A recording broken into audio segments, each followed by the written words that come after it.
চলো আজকে আমি দই কিভাবে পাতি তোমাদের সাথে সেটা শেয়ার করি। আমি কিন্তু প্যাকেট দুধ দিয়ে দই পাতি। দইয়ের জন্য কিন্তু দুধটাকে খুব ভালো করে জাল দিতে হবে। দেখতেই পাচ্ছ এখানে কিন্তু আমি অনেকক্ষণ ধরে দুধটা জাল দিয়েছি। এরপরে ভালো করে দুধটাকে নাড়িয়ে ফ্যানের তলায় টেবিলে রাখবো দুধটাকে, যাতে দুধটা তাড়াতাড়ি ঠান্ডা হয়ে যায়। এরপরে কাজটা কিন্তু শেষ না, এইখানে কিন্তু দুধটাকে খুব ভালো করে নাড়াতে হবে, নইলেই সর পড়ে যাবে। দেখতেই পাচ্ছ আমি এখানে বসে বসে দুধটাকে নাড়িয়ে যাচ্ছি। দুধটা হালকা ঠান্ডা হয়ে গেলে এই ফাঁকে দইটাকে ভালো করে ঘুটে নিয়ে লুকওয়ার্ম দুধটাকে এই দইয়ের মধ্যে ঢেলে দিতে হবে।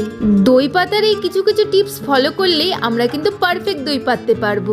দই পাতা কিন্তু বড় কঠিন, আমিও প্রথম দই পাততে পারতাম না। অনেকবার ভুল হওয়ার পর তারপরে হয়েছে পারফেক্ট দই। দইয়ের সাথে দুধটাকে ভালো করে মিক্স করে এই মিক্সচারটা একটা অন্ধকার জায়গায় রেখে দেবো। মোটামুটি 10 ঘন্টা বাদে দইটা একদম পারফেক্টলি রেডি। তারপরে কিন্তু ফ্রিজে ঢুকিয়ে দেবো নেক্সট দিনকে খাওয়ার জন্য। ফ্রিজে ঢুকিয়ে রাখলে দইটা কিন্তু খুব ভালো সেট হয়। আমার দই পাতার মেন কারণ হলো আমার বেবির জন্য, ও কিন্তু দই দিয়ে ভাত খেতে খুব ভালোবাসে। তোমাদের এই ভিডিওটা কেমন লাগলো আমাকে তোমরা কিন্তু কমেন্ট করে জানিও।